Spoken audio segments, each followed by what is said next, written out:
Hello, everyone, and welcome to Voice for Equality in Healthcare.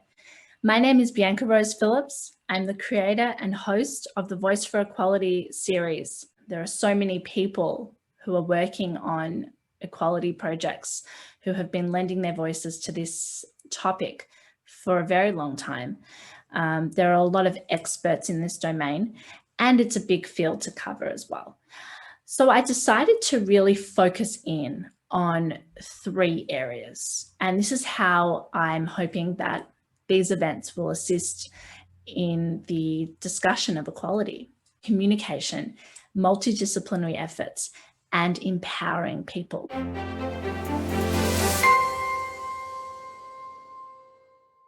Join in the live chat today, engage with speakers and attendees, use this opportunity to network and to think critically about these topics. Enjoy the event. Thank you.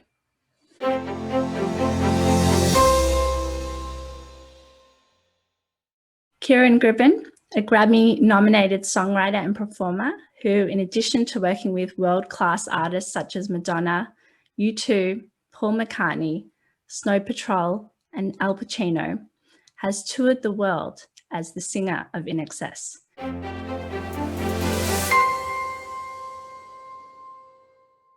Music is universally accessible through instruments, including our voices. How does the inclusion of music in the healthcare setting, for example, pre-surgery or during consults, help patients and the healthcare team? There's enough research done over the last maybe 20 years, in particular last 10, to suggest that music is a wonderful addition to a patient's healthcare.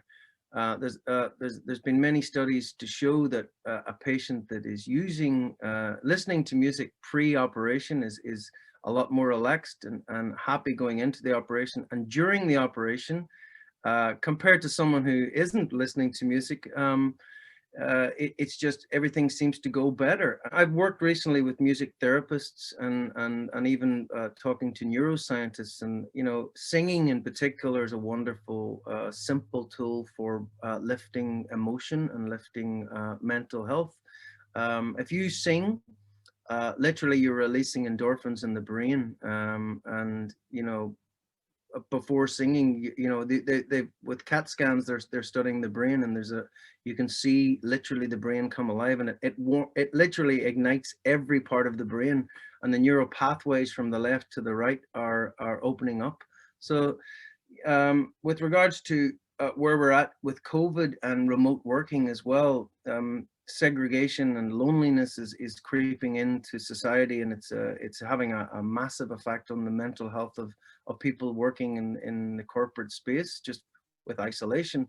And what we do with Rock and Roll Team Building is we get groups together on Zoom like this, the people that are working remotely, and we write songs together. So the beautiful thing about writing songs is it's self-expression. So you're able to get what's inside out, and it's a fun way of doing that and sharing.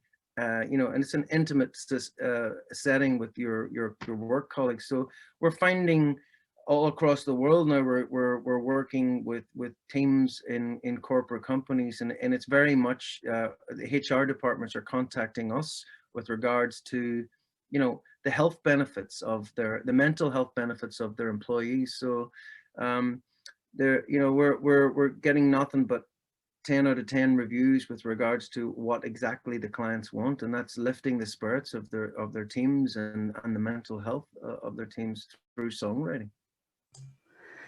That's wonderful. Ciaran, thank you so much for your expertise today and for joining me here. Oh, thank you. Pleasure. Thank you.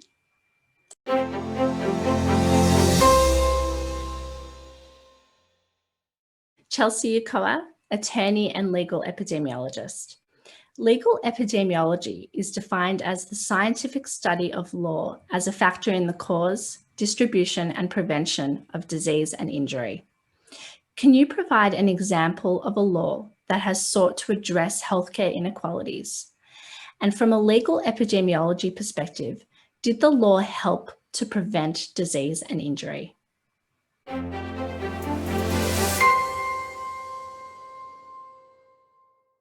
Thank you, Bianca, for the question and the brief definition of legal epidemiology. To further discuss and expand on the terminology, I will definitely include that legal epidemiology is an emerging field that blends the practice of developing and implementing health laws with the scientific evaluation of how laws affect public health. Legal epidemiology is a multidisciplinary field that involves a collaboration from lawyers and non-lawyers, such as physicians, scientists, and policy experts. I would also include that legal epidemiology is a powerful tool to gain insights and pursue more effective and equitable health strategies. So basically, when the law works, it should be implemented on a federal level, and more states should enact the laws. When the law doesn't work, it shouldn't be enacted, and more states shouldn't be enacting the laws. That's basically how legal epidemiology works. The whole purpose of legal epidemiology is to measure whether the laws are working as they were intended to work. I want to reiterate that health inequalities are unfair and avoidable differences in health across populations and between different groups within society. Health inequalities arise because of the conditions of which we are born in, which we live in, grow in, and also work in. Throughout my career, I have worked on several policies pertaining to tobacco-free school policies, laws affecting persons with disabilities, physician in rural area loan repayment policies, and also feticide laws. And today I will focus on discussing telemedicine laws and policies. My previous work as a health policy fellow at Morehouse School of Medicine focused on reducing health disparities through the use of telemedicine. It improves the access to care, especially in those areas where there are few physicians. And you'll probably call these areas known as rural areas. So rural Georgia, rural Texas, where not many physicians want to live because it's not the city life. And so patients in these communities are suffering because they don't have access to a physician. Also, not everyone in these rural areas can afford to leave work in the middle of the day or even have reliable transportation. So the use of telemedicine makes patients' lives way easier. Throughout my studies and research at Morehouse School of Medicine, I found that physicians who are suffering from addiction from opioid addiction and stuff like that, they feel more comfortable having a telemedicine appointment versus going to see a physician in person because it reduces the stigma, it reduces the judgment. And so I found that to be an effective way to reduce health disparities. Also, telemedicine reduces the cost of traveling, and especially in the rural areas. People don't have the financial means to travel 30 minutes or an hour to see the closest physician. And so when you can open your laptop or open your phone and see a physician, it just makes life easier and it reduces the cost of traveling and seeing a physician. Because I'm a Georgia resident, my research did focus more on Georgia telemedicine laws. However, I am familiar with laws in other jurisdictions. Throughout the years, several states have implemented laws that, for example, allow Medicaid to reimburse home health agencies for telemedicine services at the same rate as in-person services. I've seen laws from different states that prevent private payers from denying coverage for telemedicine services. I've also seen states that have implemented laws that allow physicians who are non-residents in the state to treat physicians in that state. An example of this would be in Georgia.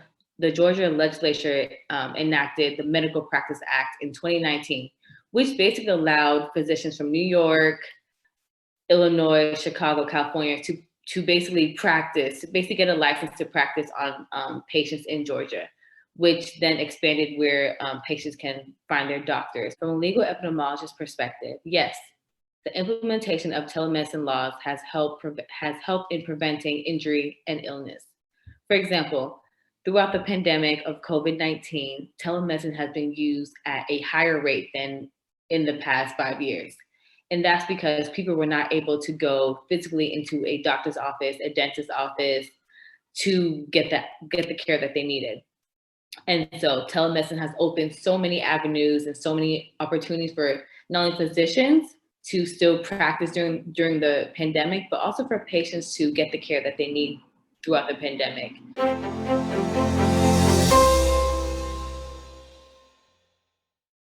Dr. Grossmann, you're a surgeon using digital health technologies.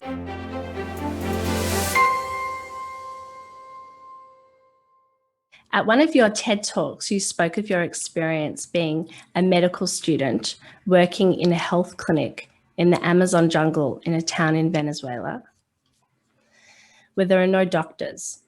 A pregnant patient who had been in labour for several days arrived at the clinic and her baby was no longer alive. You had to find help for the patient and travelled by Bashe at night for many hours to a hospital in another country, Colombia, so the patient could have access to healthcare and the best chance of surviving. In doing so, you all risked your lives to help that patient. The story gives us perspective in what is at stake for rural and remote regions and for patients in those regions. We also know that there are issues with access to healthcare for those within cities as well. What are some of the digital health technologies that will enable patients to have improved access to healthcare? And how reliant will we be on fast internet access to make those technologies available? That was an experience that somewhat marked my life, I guess. Frequently, I get asked how I got into technology, being a surgeon, and how am I so passionate about using digital health or technology tools to improve what we do. And I kind of, for that TED Talk, dug into the past and found that experience, which was very shocking for me in a way. And nowadays we really have the same problems. That's in a time when we didn't have even cell phones or even less smartphones or the internet as we know it today.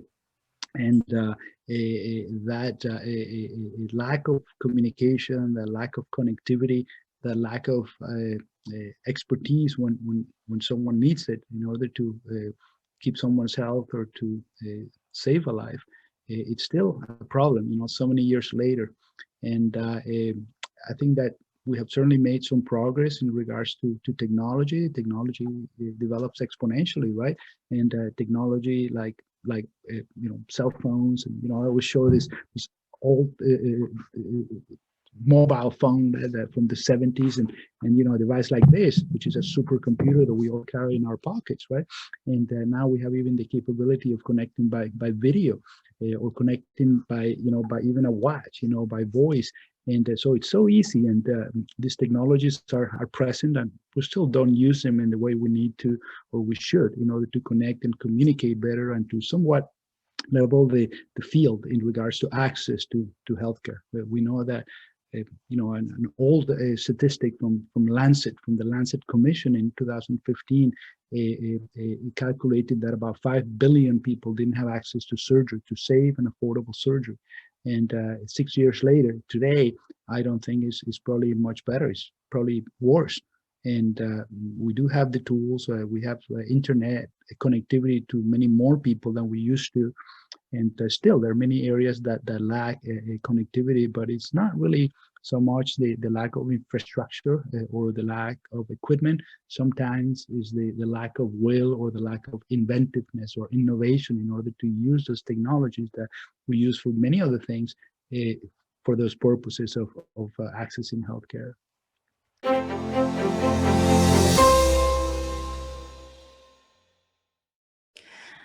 Anjali Dooley, digital health attorney and law firm managing partner.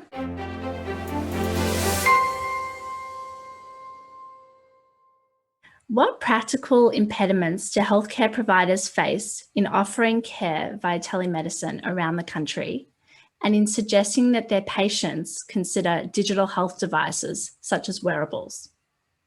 Yeah. So thank you, Bianca. Thank you for having me on your show. Providers, depending on where they are, so I'm going to focus on the United States, of course, because I'm here. So a lot of impediments are still existing for digital health and to really adopt digital health across the nation. Many of them are healthcare regulatory barriers for providers. So some of the barriers include corporate practice of medicine, which is state by state specific laws in the United States on how physicians can practice, or other professionals as well. So there's licensing laws that are affect.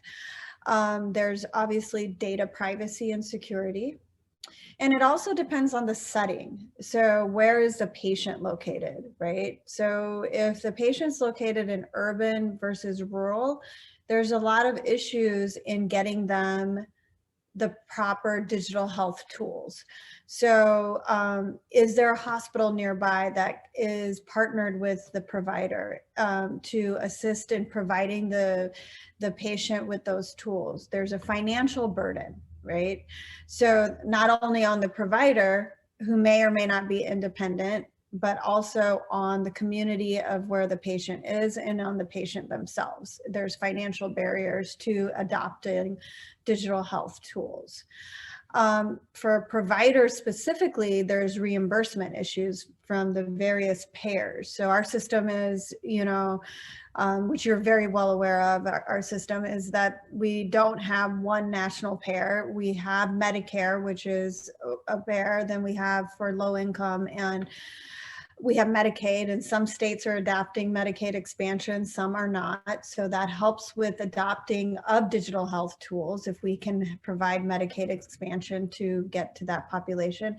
There's private pay. And then of course, a lot of physicians and other types of providers are doing cash only, so cash only tools, but it's really contracting. There's a lot of issues when it comes to the regulatory environment. So contracting with facilities, contracting and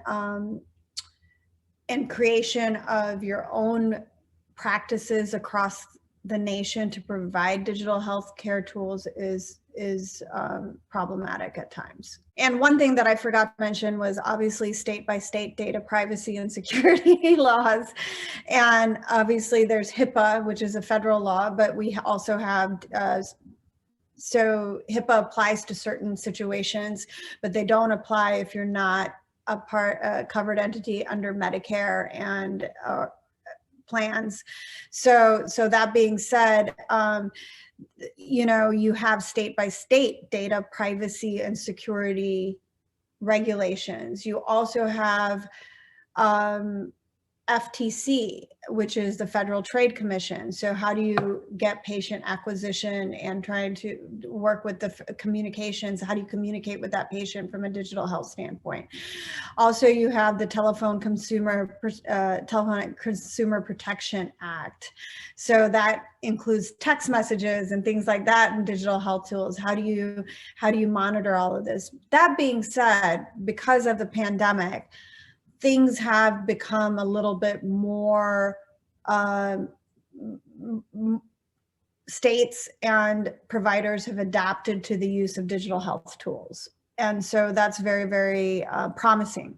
And looking forward to what's going to be happening in the United States to use, to create more efficiency in patient care.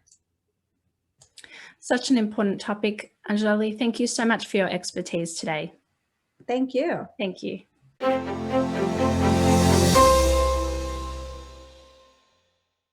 Dr. Mike Stanton, clinical health psychologist and assistant professor.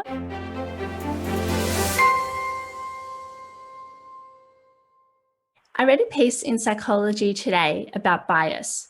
The article states as follows, and I quote, "Telling people to suppress prejudice or racism often has the opposite effect. When people are trained to notice prejudiced or racist thoughts without trying to push them away, they're able to make a deliberate choice about how they behave towards others as a result. This can lead to less discrimination and reduced bias over time." So my question is this statement accurate? And should we be looking to the psychology discipline for guidance on safe and effective communications? That's great. Yeah, thanks for sending that article.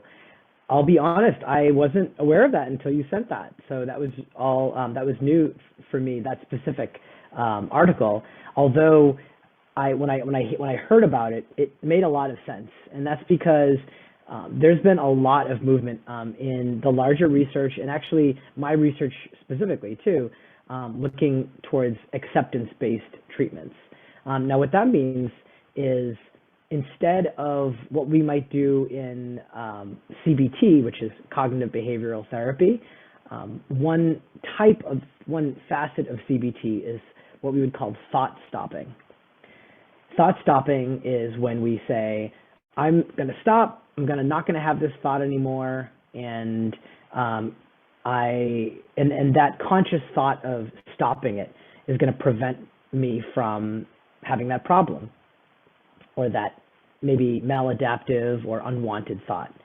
That was really popular in earlier generations of therapy. Since that time, there has been a movement towards what we would call third generation therapies. And those might be called things like acceptance-based therapies. You might have also heard of DBT, which is dialectical behavior therapy. And another was called ACT, or acceptance and commitment therapy. And what those therapies, or those, honestly, they're more than therapies. They're kind of like a mindset. It's almost like you learn about how it works, and you kind of have to put yourself in a new way of thinking. And when you do that in this third wave, then instead of trying to thought stop and to reject certain thoughts, what we do is we become more aware of the thoughts, and not only that, but the effects that those thoughts have on our mind and our cognitions, and the effect that those thoughts have on our behavior. So what that might mean is, instead of stopping that thought and trying to avoid or avoid that thought or feeling, what we do is we say, okay, I'm having a feeling that, in this case, maybe it might be like, I'm having a feeling that I'm feeling like prejudice towards this person because of their skin color, or because of some feature of their background. And I'm aware that that's happening. Do I want to act on that? Or instead, do I want to maybe think about that and recognize that maybe that's not actually, their skin color isn't representing their, danger to me, or or whatever their behavior is in the moment. It's just a thought, and it's just a feeling of prejudice that I'm having. And I have the ability to act differently than that initial thought. It gives us more ownership, more agency. But the difference is that we're not trying to stop that thought. We're trying to understand and absorb that feeling. That communication and understanding what we can from psychology is incredibly, incredibly important. And so, some other ideas, I guess, that come to mind from psychology are, so thought stopping, the one that you mentioned, is really important. Also, I think about, and this comes from various disciplines, but ways of communicating with others in a way that understands the other person and respects where they're coming from. And I think that, we're seeing that that's very challenging for us to do in the moment. Now, I'm not trying to say, trust me, it's a really, really tough situation when you're meeting someone who, say, hates you because of the color of your skin, or votes in a way that takes away rights from you. It's not easy. On the other hand, we also have to acknowledge that,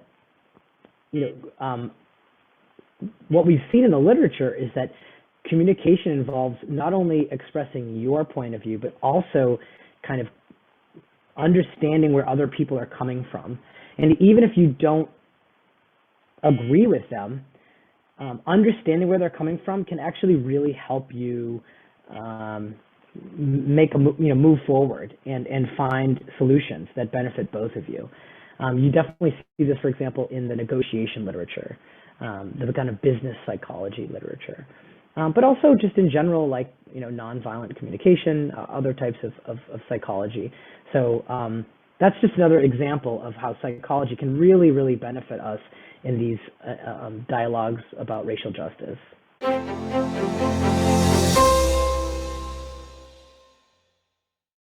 Noel Silva, founder of the AI Leadership Institute and SVP of AI Solutions.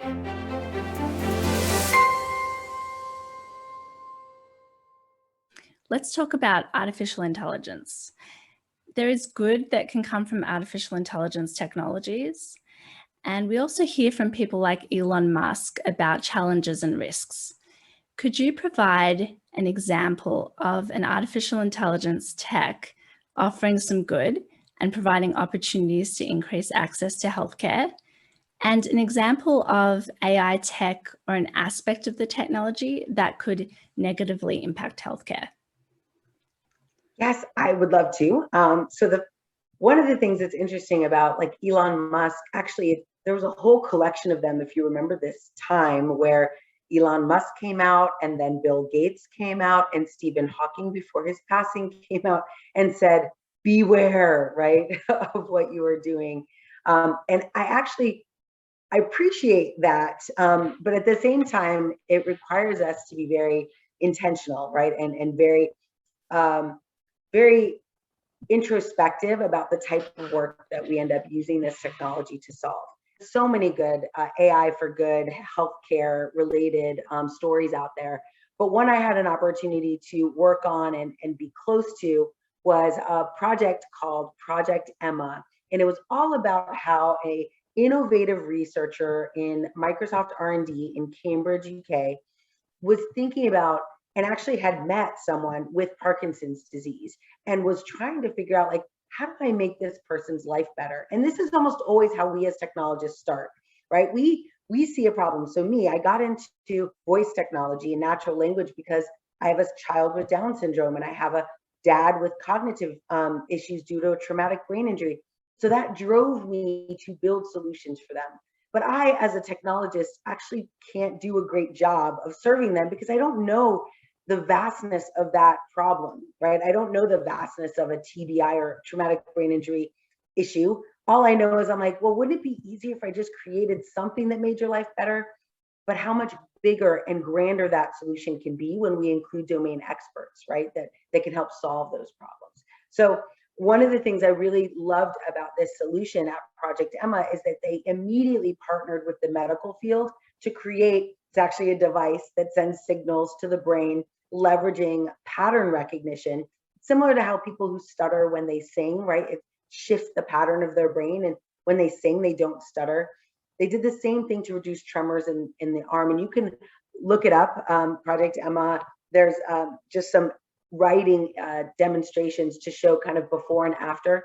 And it was incredibly powerful, but it was only something that could actually reach the market because of how early the medical field was brought into that solution. And I feel like that's when good things happen, right? I've seen many cool projects start with a technologist, and it never really, like, for example, I've heard doctors say, well, that's never gonna work because you don't realize how many other variables are involved in that solution. But we as a technologist are like, we can fix this, right? So it's really only when we marry the two together that we partner as a technologist, partner directly with those who are closest to the problem, that we can see the biggest success. And so that's something I'm really excited to be part of. And then on the second side, on one where it's not necessarily a negative, for those who know me, I tend to be more of the practical, rational optimist. But there is dangers in AI, and specifically in leveraging machine learning in healthcare, because it's based and predicated on data. And oftentimes when we're building a solution, that solution is being built by a homogeneous group of people. And the questions that they ask tend to be kind of homogeneous in nature, which means that they don't intentionally reach outside of their, sphere of influence to find out, is this solution going to serve people that I'm not thinking about? And the problem, of course, with a homogeneous group is that they don't even know they're not thinking about them, right? They don't even know what questions to ask. And so one of the things that I really find fruitful of the current conversations based on some of the racial injustice we saw happening last year is that that's now seeped into healthcare, especially around COVID and vaccinations, and this cry out from a lot of African-American and Hispanic medical professionals saying, we need to make sure that this data is not done in a vacuum, that it's not done in the traditional academic settings, that it's not accessing the typical pools of people that we go to for this data, because we know better now, and we need to kind of spread out the reach of and inclusivity of the data sets we use to train AI.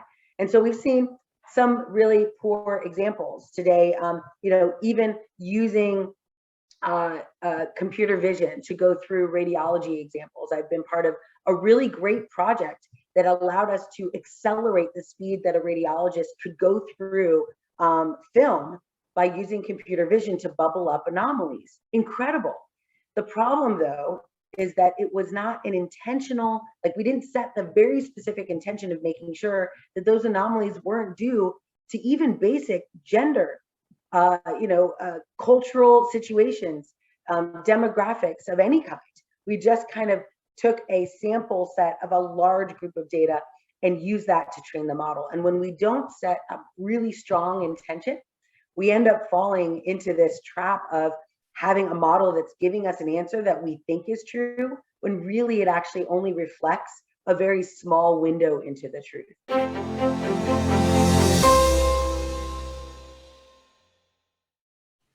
Tajaza, health journalist and community developer, looking at the journalism profession, is the advancement of diversity of thought, evidence-based professional discourse part of the ethical tenets of the profession, or at least in the training? And should those without journalism training adopt some form of framework in their writing to help them engage in effective discussions?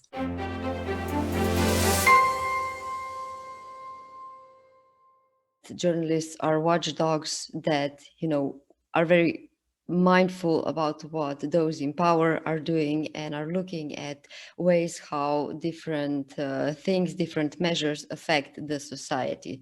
Now, having said that, obviously, journalistic studies include a lot of philosophy, ethics, and all sorts of fields that might not necessarily be involved in the skill set that you need as a journalist, but are important to shape the way you should think to really have a broader perspective that you can offer to your audience. And, in my reporting and when it comes to healthcare, this is why I like the global perspective, because only by knowing how other countries are doing, how other worlds are doing, can you really get a sense of how things can be done or how your country compares to another country. Just recently I was reading a paper where just the author compared the number of doctors in Slovenia to the number of doctors in Austria. And I thought, well, that's an unfair comparison, because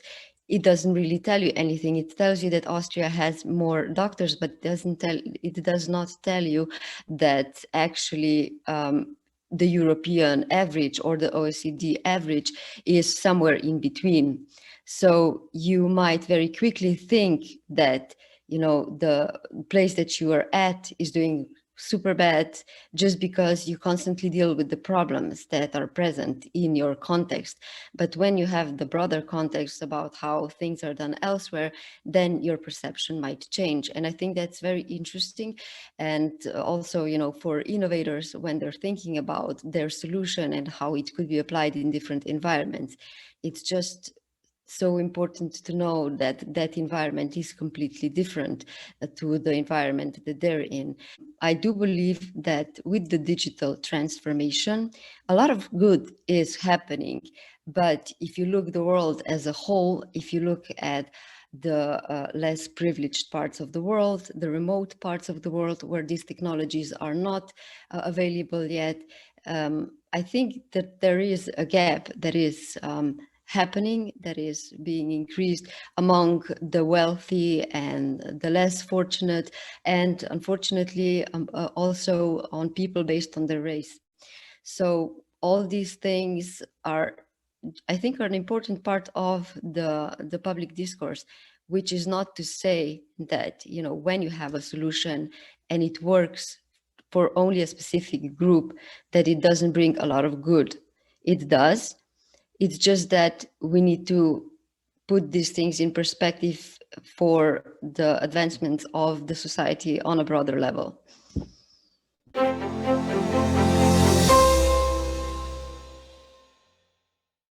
Gil Bashe, patient advocate who has received a Lifetime Achievement Award.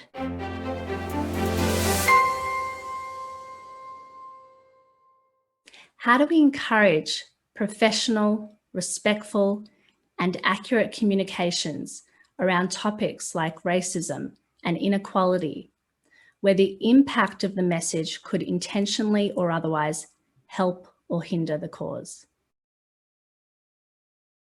I'm going to start with something that is more spiritual than it is operational, because I think that some of the change that is necessary actually has to come within ourselves.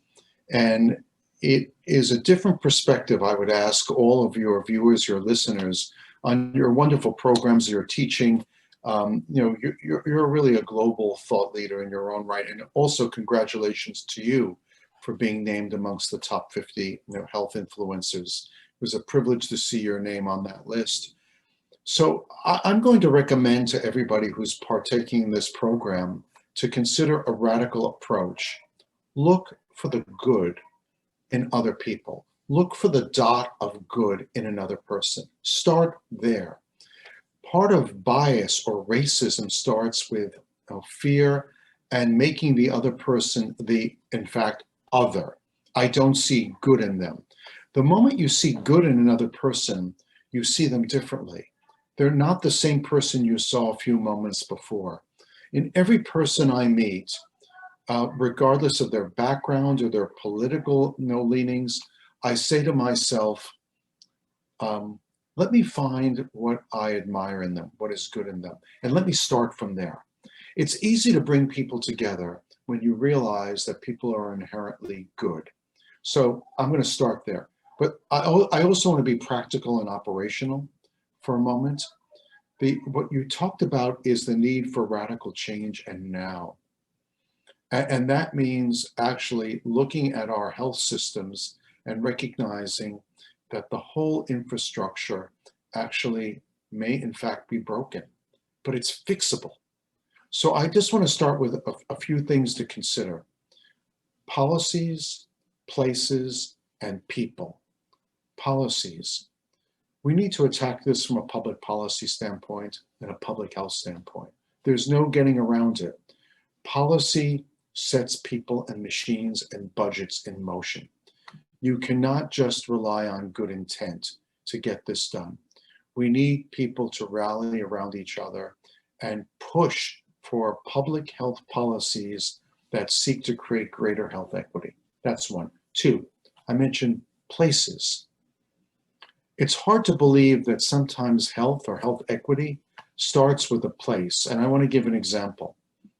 When we build hospitals that are inaccessible to people who really have the need, I will give an example.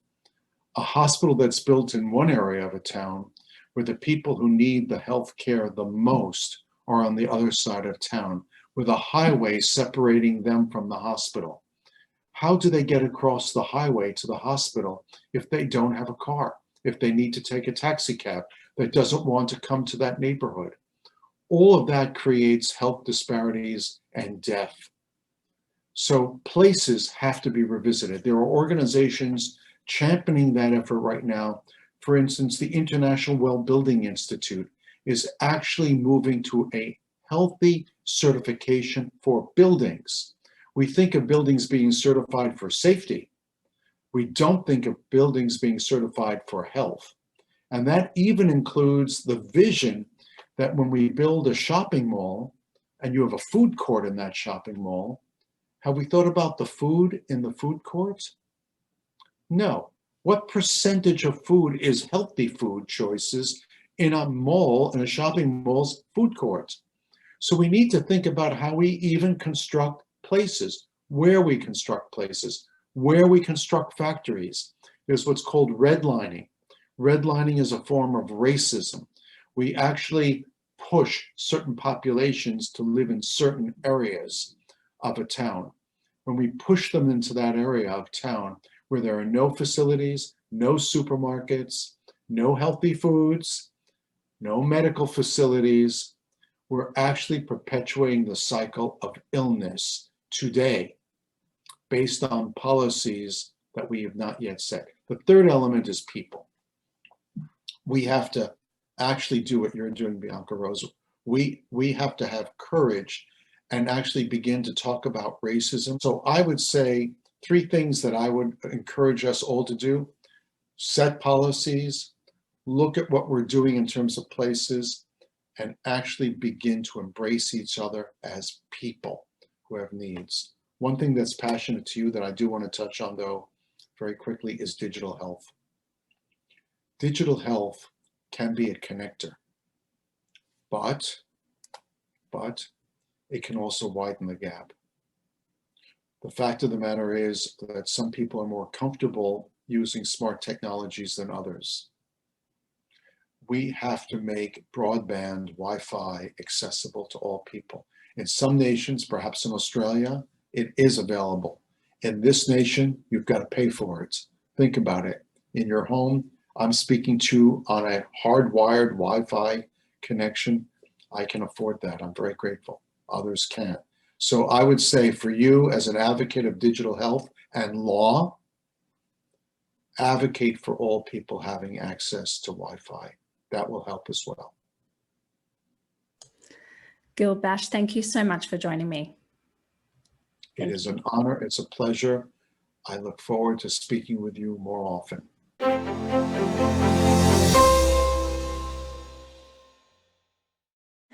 Tamar Taveri, digital health attorney from Israel and special counsel at Yigal Anon and Co.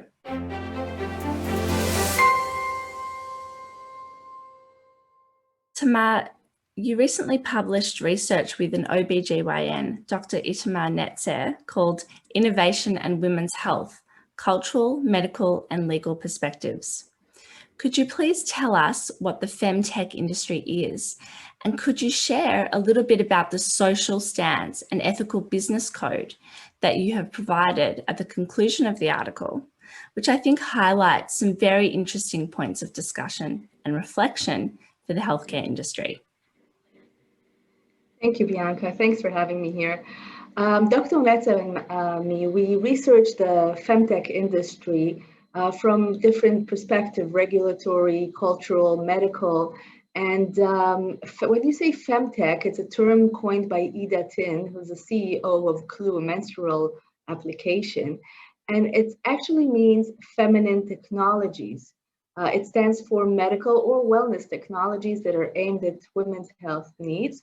And we can think of unique needs such as pregnancy, birth, fertility treatments, but we can also think about diseases that were long ignored and neglected by the medical institutions, such as endometriosis and other medical conditions unique to women. But we can also think about different diseases that that are relevant for all the population, men and women, but have special symptoms by women. We all know the example, I think, of heart attacks, that women who came with different symptoms that one of heart attacks than usually experienced by men were rejected or misdiagnosed. And it took time to understand that just women experience it differently. And there was another famous example lately of a sleeping pill that was developed, by the way, like many other medicine drugs, mainly on men, and no one checked its special ramifications on women.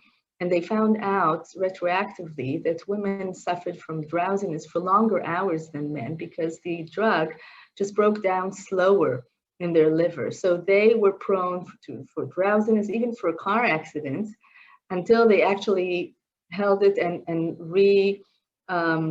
implemented the directions and instructions of how to take this medicine. So we see that even in research, which, you know, there was a certain purpose of not including sometimes women, because there were cases in which it hurt potential pregnancies.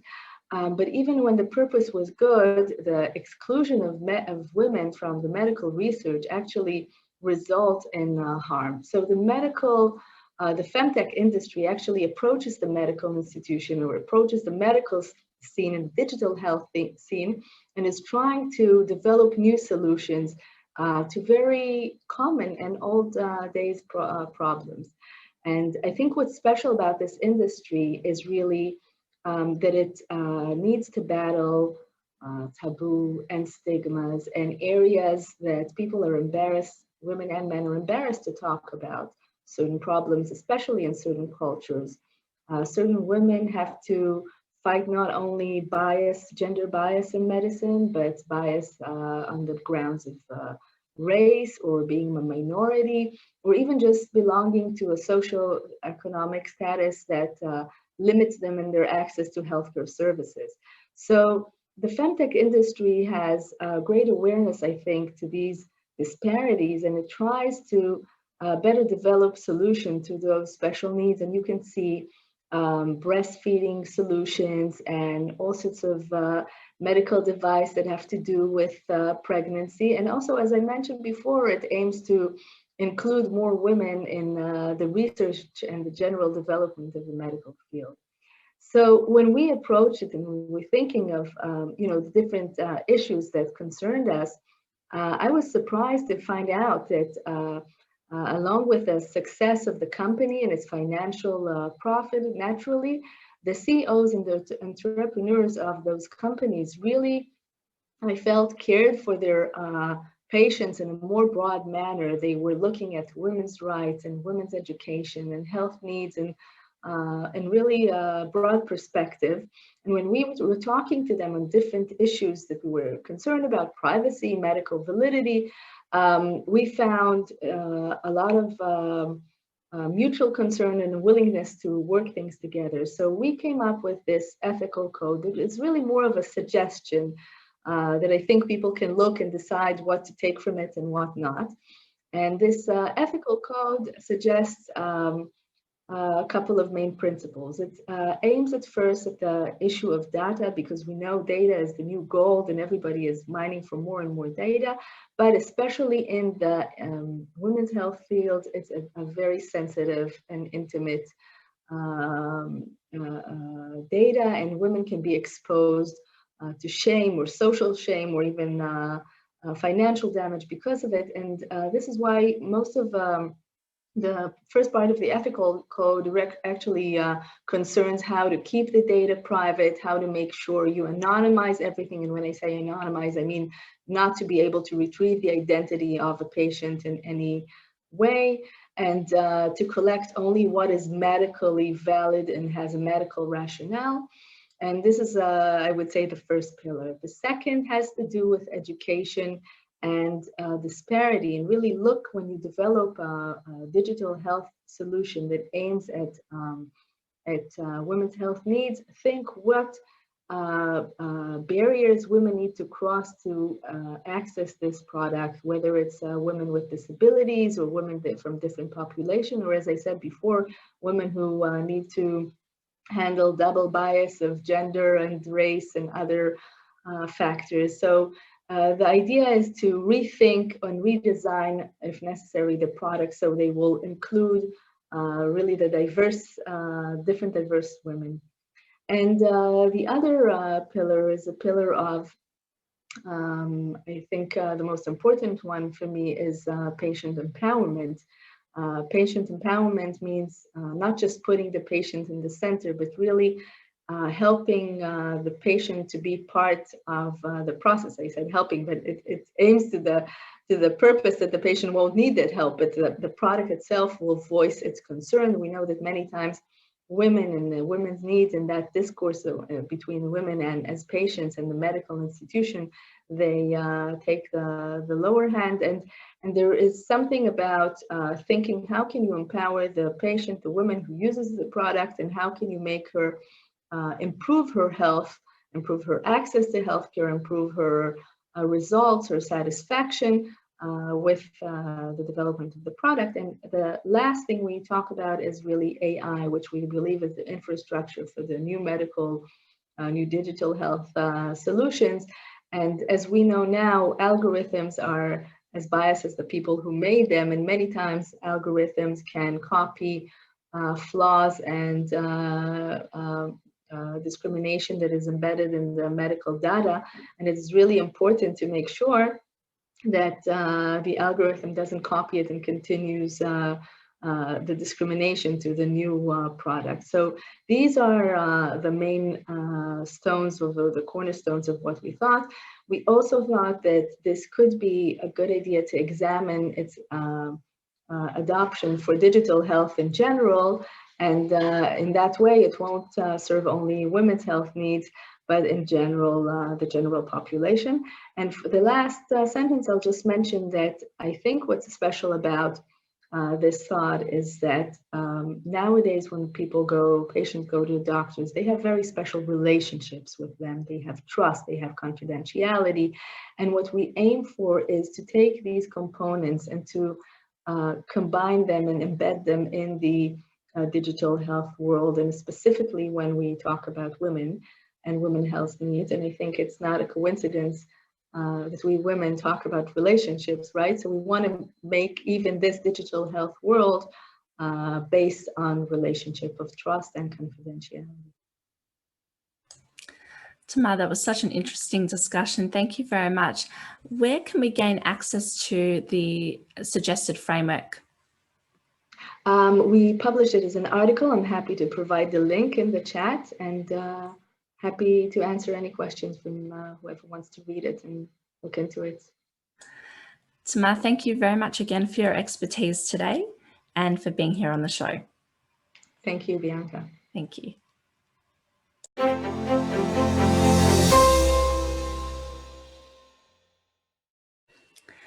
Audrey Arbeeny, Emmy Award-winning sonic branding expert and CEO of Audiobrain, as well as a professor in sonic branding. In our last event together, I asked about how music and sound can help unite people around a cause like equality. Today, I want to focus on voice communications. What does the sound of the voice of someone we care about do for our health?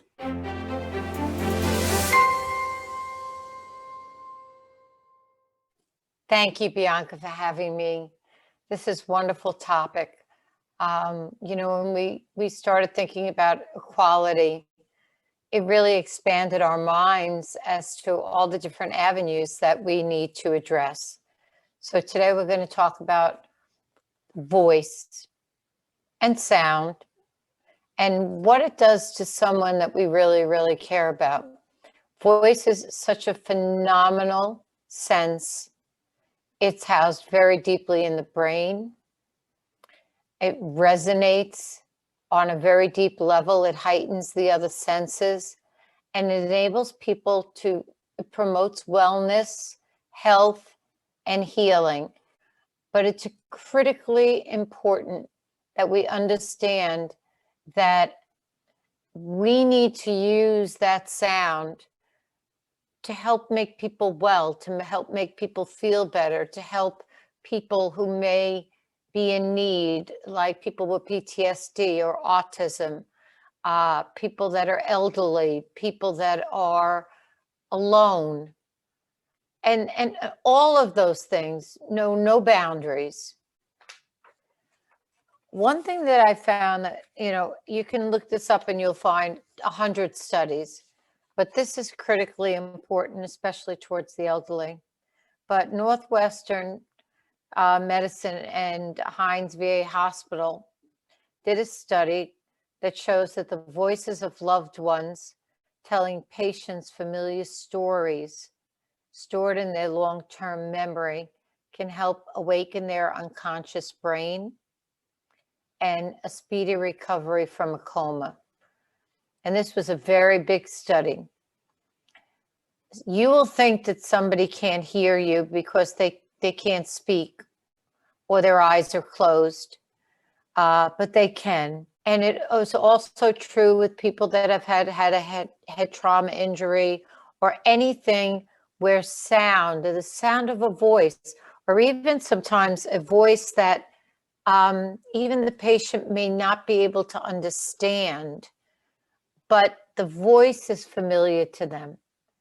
It brings about a wellness to that.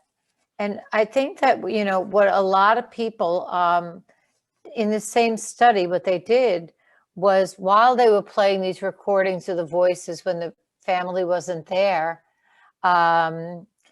they did MRIs and the brain lit up when the voices of the family and the loved ones was there, which shows that it was having a very special effect on them. And it changed the oxygen levels in the brain, which meant that long-term recovery and memory and language, that they were using these regions of the brain that they weren't using before. And one thing that I don't think that people are very aware of is that the last sense that we lose before passing or when we're critically ill, the last sense that we lose is hearing. So speak to somebody as if they can hear you, because they probably can. Give them that voice and it will make them feel comforted. It will make them feel cared for. It will make them feel safe. And I think that, they have this narrative medicine that people are working on right now. And I really think that it's really important because, and I'm reading off of things that say, I don't want to get these facts in these hospitals mixed up. But it's so powerful and so good in healing that I am in the process of working on 2 studies that I want to make it mandatory that people get connected with their families if they're in a hospital or a nursing home alone. I've seen it firsthand. And there would be a day where I could talk to the person and they were lit up. And then maybe 2 days would pass and nobody would have a FaceTime, or they were unable to hear my voice. And by the next day, they were pretty kind of glassed over. They were lost. So I think that, to me, we need to serve this community better because they're very valuable and there's so much we could do. We have Alexa, we have devices that they could see and hear their family. And I don't think it should be arbitrary. And I don't think that if you can't afford one, that it shouldn't be mandatory that you get one. I think it should be built into the medical programs. And all children's units should have music. And I'm working on trying 2 studies.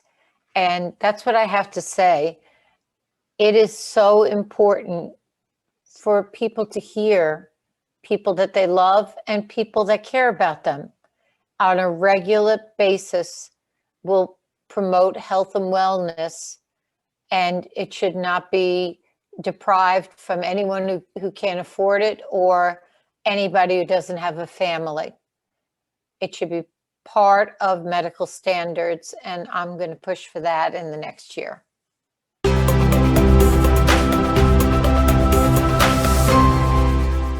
Let's continue the discussion from here. It all begins with a conversation. Thank you.